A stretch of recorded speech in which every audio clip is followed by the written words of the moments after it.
Salut les gars, aujourd'hui, nouveau sujet, on va parler de la Red Pill. Donc je sais pas si vous connaissez, mais bon, c'est un nouveau mouvement qui a commencé depuis peu. Mais en gros, pour vous expliquer un peu la Red Pill, euh, en gros, c'est les mecs qui un peu, entre guillemets, se révoltent. Mais c'est par rapport au nouveau mouvement qui se passe un peu en ce moment, c'est par rapport au féminisme. Et du coup, il y a ce nouveau mouvement qui est sorti. C'est pas si nouveau que ça en fait, mais c'était un peu méconnu. Mais depuis peu, c'est devenu un peu ouais, un phénomène de mode, un peu à la mode. De toute façon, c'est toujours un peu comme ça. Quand il y a un courant qui se passe, ben, pour le coup, là, c'était le féminisme. Ces dernières années, c'était ça. Hein. On en avait de partout. Et comme toujours, quand il y a un phénomène, bon là pour le coup c'était le féminisme, mais quand il y a un phénomène qui commence à prendre beaucoup de place, il y a toujours un contre-courant. C'est toujours comme ça a toujours été le cas. Et là pour le coup, bon, il y a eu pas mal de choses là, ces derniers temps, ça fait au moins 10 ans qu'il y a beaucoup de vidéos, beaucoup de trucs, même pour la télé, enfin il y a tout. C'est grave accentué pardon, sur le féminisme, et y compris même sur les plateformes de type Netflix, Prime Video, etc. Enfin, il y a plein de choses qui sont... enfin, sur toutes les choses de type, ouais, le droit, etc. Mais en fait, c'est des choses qui vont beaucoup plus loin, et là, limite, c'est un peu de la dictature féministe. Et en fait, ben, le contre-courant qui est sorti, entre guillemets, et qui est un peu à la mode, un peu à la page, pour faire une contre-force aux féministes, c'est un peu la Red Pill. Donc en gros, c'est entre guillemets les hommes qui se laissent pas faire, quoi. En gros. Après, bon, c'est pas une guéguerre, hein, c'est pas l'un contre l'autre, etc. C'est juste pour expliquer un peu le mouvement. Moi, j'ai pas d'avis. Je suis pas d'avis, moi j'explique un peu juste ce qui se passe aujourd'hui. Euh, Après, je vous laisse faire votre propre avis, hein. Moi, ça m'est égal. Mais voilà. Mais oui, c'est vrai que là en ce moment, enfin, il y a beaucoup de vidéos, on peut plus rien dire, tout est devenu un peu compliqué dans les relations hommes-femmes. Et c'est vrai que il y a des revendications de la part des femmes, pas toutes, hein, parce qu'il faut toujours nuancer. Pas toutes, mais il y a beaucoup de revendications qui sont pas forcément légitimes. Je m'explique. En gros, tout ce qui était le féminisme old version, l'ancienne version, pour ce qui était le droit des votes, etc. Bon, ça là-dessus, il y a pas de sujet, c'est normal, ça se comprend. Aujourd'hui, c'est devenu n'importe quoi. Enfin, il y avait beaucoup d'articles, beaucoup de trucs, beaucoup de trucs sur l'égalité des salaires. En fait, quand on se rend compte, en tout cas pour vous à votre petite échelle et pareil pour moi à ma petite échelle, quand vous êtes dans une entreprise, moi j'ai une collègue féminine qui elle touche mieux que moi en termes de salaire. Et là, il n'y a pas de questions comme ça. Donc, en fait, il y a plein de choses. C'est mélangé, c'est une bouillie, ça veut plus rien dire. Et voilà, donc il faut faire attention un peu à tout ce qui se dit en ce moment. Et c'est un peu à la mode en ce moment. Enfin, limite, si tu oses dire un truc un peu masculin ou quoi que ce soit, tu te fais allumer. Il y a des gens qui perdent leur taf pour ça. Tu te fais poursuivre pour ça. Enfin, c'est devenu un peu ouais, une hystérie en fait qui est sur ce sujet. Et c'est pour ça qu'un peu la Red Pill est devenue à la mode. C'est que toutes les personnes qui se sont senties un peu perdus ou qui n'arrivent plus à retrouver de repères ou qui se sentent mal à l'aise par rapport à la mode d'aujourd'hui, donc à savoir le féminisme, LGBT, tous les trucs comme ça. Enfin, là, pour caricaturer, enfin, un film sur deux sur Netflix, limite, si t'as pas un gay en personnage principal, le film il passe pas, quoi. Enfin, c'est devenu un peu comme ça aujourd'hui. Et ça, c'est des choses qu'on n'avait pas avant. Et du coup, c'est un peu compliqué pour les personnes qui étaient habituées un peu à, entre guillemets, l'ancien temps. Et bon, c'est un sujet épineux, hein, donc je vais utiliser beaucoup de, entre guillemets, des choses comme ça. mais parce que voilà, c'est un sujet où si tu dis un truc de travers, tu te fais reprendre tout de suite, etc. Bref. Voilà, tout ça pour dire que le mouvement Red Pill, il fait contre-mouvement au mouvement, au mouvement féministe.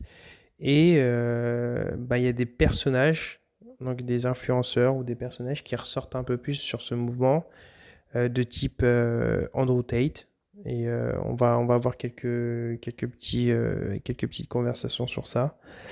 Euh, mais voilà. Donc, entre guillemets, moi, à mon humble avis, et ce que je pense, moi, de la Red Bull, bah, je pense que c'est bon.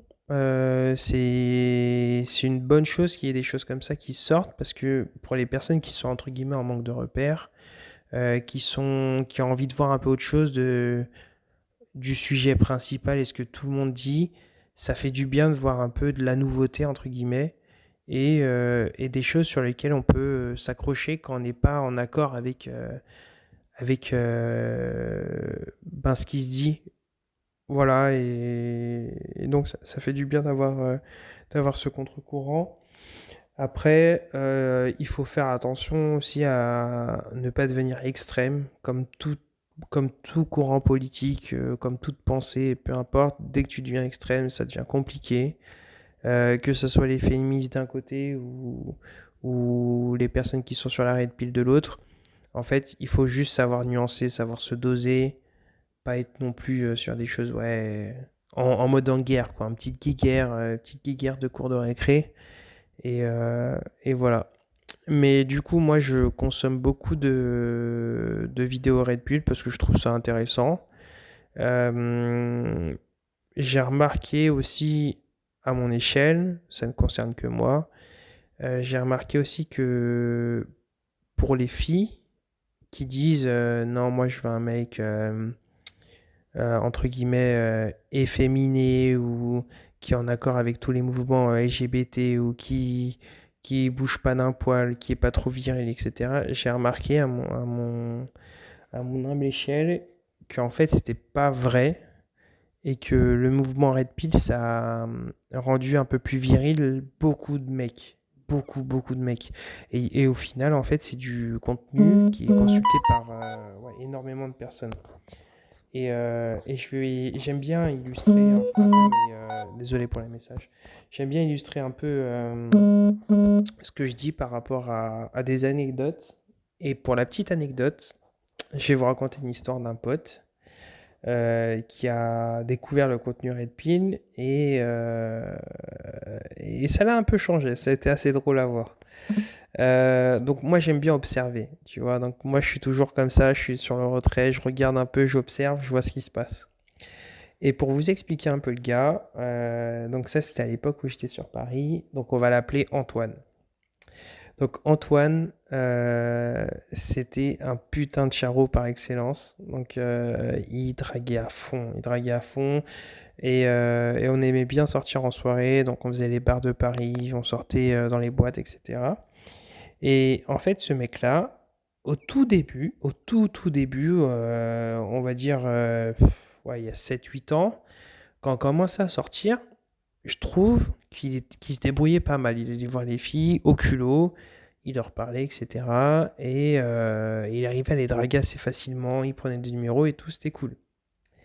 Et avec le contenu, comme quoi parfois ça t'influence sans même que tu t'en rends compte, mais avec le contenu féministe qui est passé, etc., avec toutes les polémiques, il faut faire attention, etc., en fait, ce gars-là, je pense que c'était pas volontaire, mais ce gars-là, il a été matrixé, et d'un coup, enfin, ça s'est fait progressivement, mais pour moi, ça, j'ai l'impression que ça s'est fait du jour au lendemain, et d'un coup, je trouvais que ses approches, quand il allait voir les filles en soirée, quand on sortait dans des bars et tout, je trouvais qu'il faisait gay.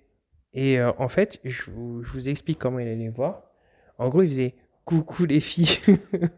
Il faisait coucou les filles en faisant un geste bizarre de la main et nous on n'arrêtait pas de lui dire avec mes potes, on n'arrêtait pas de lui dire mais arrête de faire ça, enfin t'es ridicule, tu vois. Et, euh, et en fait, il faisait ça et les meufs, elles le prenaient pour un gay. Mais enfin choquant, tu vois. Et ce mec-là, ça lui était jamais arrivé alors qu'il draguait beaucoup. Mais je sais pas, c'est comme s'il avait changé sa méthode de drague d'un coup. Et il est devenu, en fait, comme s'il voulait se faire passer pour inoffensif et complètement, t'inquiète pas, tout va bien, je suis un mec et t'as pas de souci à avoir. Mais le truc, c'est que ça avait pour résultat un effet inverse. Et ça me faisait tellement rire de voir ça, c'est que, au gros, il allait voir des filles et genre, elles lui disent, ouais, mais t'es gay? Mais enfin, c'est chaud qu'une meuf te dise ça. Ça veut dire que, tu sais, c'est même pas une question de te plaire ou de pas te plaire. C'est une question, elle pense que il se passera jamais rien avec toi. C'est déjà cuit d'avance, quoi.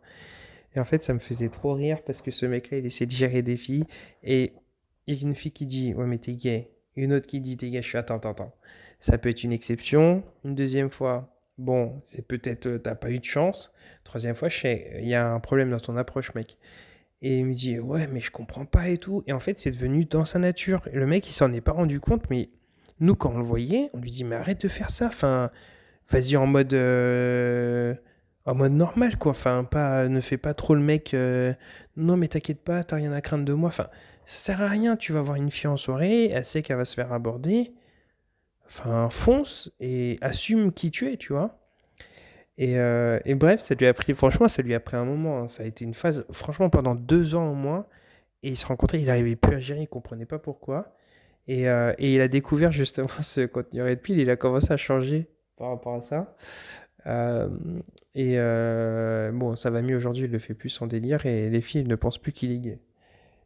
Il pense maintenant que c'est un charreau, mais je lui dis toujours qu'il vaut mieux que les filles pensent que tu es un charreau enfin, qu'elles pensent que tu es un gay, tu vois. Le mieux, c'est qu'ils pensent pas du tout de ce que tu es, mais bon, voilà. Ouais, s'il faut choisir, il vaut mieux que ce soit ça.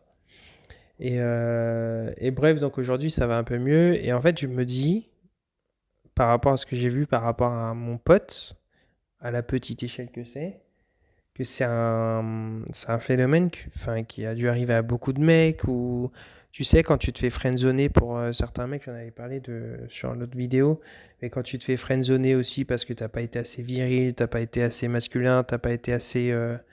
tu as pas montré assez qui tu étais, tu vois, que tu t'es trop...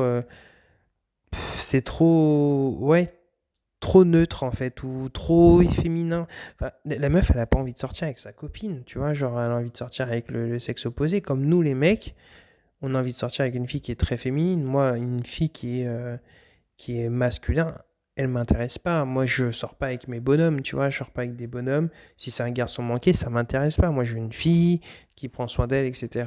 Et les filles, c'est pareil, elles veulent un mec viril, elles veulent pas une copine. Et donc, ouais, ça a été marrant à voir en fait par rapport à mon pote. Mais je pense que c'est quelque chose qui a dû arriver sur beaucoup de personnes et c'est pour ça que le mouvement Red Pill, c'est devenu un peu à la mode. C'est qu'il y avait trop de garçons en manque de repères, que l'idéologie ambiante et on va dire la normalité, c'était devenu le féminisme et qu'il fallait rien dire, fallait rien faire, fallait pas s'assumer en tant qu'homme. Et le fait qu'il y ait eu ce mouvement, en fait, il y en a beaucoup qui sont rentrés dedans et dont quelques-uns qui sont rentrés dans l'extrême. Donc, il y en a qui disent que ceux qui sont dans l'extrême, c'est la black pill, mais bon, après, ça devient trop compliqué s'ils sortent des termes surtout. Mais pour le coup, il y a beaucoup de vidéos sur un Américain donc, qui s'appelle Andrew Tate et qui lui fait énormément de vues sur ben, le sujet Red Pill, Black Pill. Et en gros, lui, par contre, il est hardcore. Il est hardcore. Mais c'est ça qui fait kiffer parce que tu as toujours des clivages. Et tu as des clivages du côté féministe où bah, tu as des meufs qui sont extrêmement dures et qui sont appréciées. Et du côté ben, Red Pill, Black Pill, tu as Andrew Tate qui est apprécié ou détesté par rapport au féminisme, mais qui est très clivant. Et en fait, ce mec-là, enfin, il faut voir ses vidéos. Je trouve que c'est intéressant à regarder, même juste pour savoir un peu ce qui se passe, hein. Parce que ben, c'est notre temps. Et c'est quand même intéressant. Il a des pensées parfois qui sont justes, d'autres fois qui sont pas justes du tout. Et c'est pour ça que c'est important de nuancer. En fait, je pense qu'il n'y a pas de vérité absolue. Déjà, il y a des choses avec quoi on est en accord ou non. Lui, ce qu'il aime bien faire s'opposer, c'est le côté traditionnel, donc un peu l'époque, et contre le nouveau côté où en gros il dit que les meufs, ben, c'est toutes des... Hein, ouais, on s'est compris. Et qu'en gros il n'y a que du OnlyFans ou voilà, c'est, pour résumer sa pensée, c'est ça. C'est soit en gros t'es traditionnel, soit t'es OnlyFans. Voilà. Et je pense qu'il y a des nuances. Je pense qu'il y a des nuances.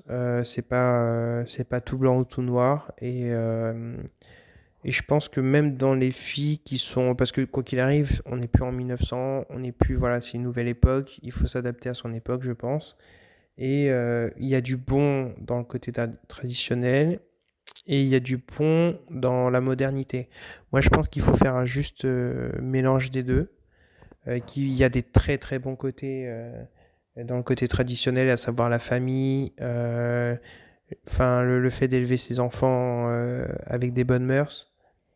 Et voilà, il y a plein de choses comme ça qui sont très bien et qu'il ne faut pas changer. C'est ce qui a poussé l'humanité à évoluer.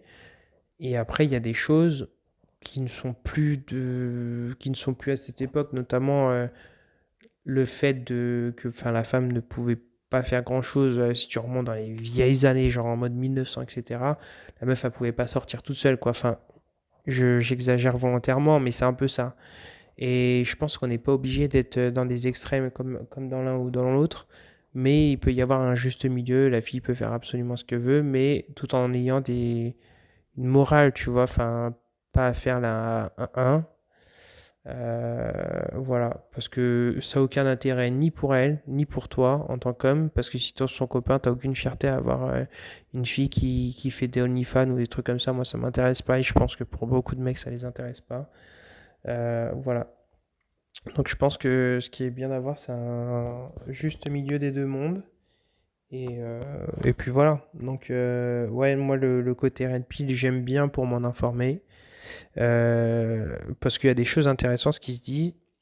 Et je pense que pour être intelligent, entre guillemets, sur ces deux mouvements politiques, que ce soit par rapport au féminisme ou par rapport au mouvement Red Pill, je pense que il faut avoir un peu de sens critique et savoir prendre le mieux de ce qu'il y a dans ses pensées. Voilà. Il y a pas, tout n'est pas forcément acheté dans le côté féminisme, mais mais il y a plein de choses qui sont à revoir, franchement. Et retourner dans l'hystérie absolue et tout rejeter, ça sert à rien, en fait. C'est pas comme ça que tu avances. Donc voilà, c'était ma petite pensée. Je vous invite grandement à vous renseigner sur les deux mouvements. C'est quand même intéressant. Il y a plein de choses qui se disent qui sont marrants. Regardez des vidéos de Andrew Tate et de Samuel aussi. Je me rappelle plus c'est quoi son nom. Je crois que c'est Samuel Jackson. Je me rappelle plus. Mais c'est un gars qui commente en fait des filles qui appellent et qui dit oui, voilà, j'ai 30 ans, 3 enfants et je cherche un mec riche, etc. Enfin, des meufs, elles ont bourlingué à pas possible, elles ont vu plein de mecs et en fait, elles vont le voir, elles lui demandent des conseils. Et en fait, c'est assez marrant de voir l'espèce de matrice en fait, comme il faut voir. Donc regardez un peu, intéressez-vous à ce type de sujet, c'est d'actualité et c'est plutôt intéressant. Voilà, ben je vous remercie en tout cas d'avoir écouté le petit podcast et puis je vous ferai une vidéo très prochainement. Voilà, à très bientôt, merci bien.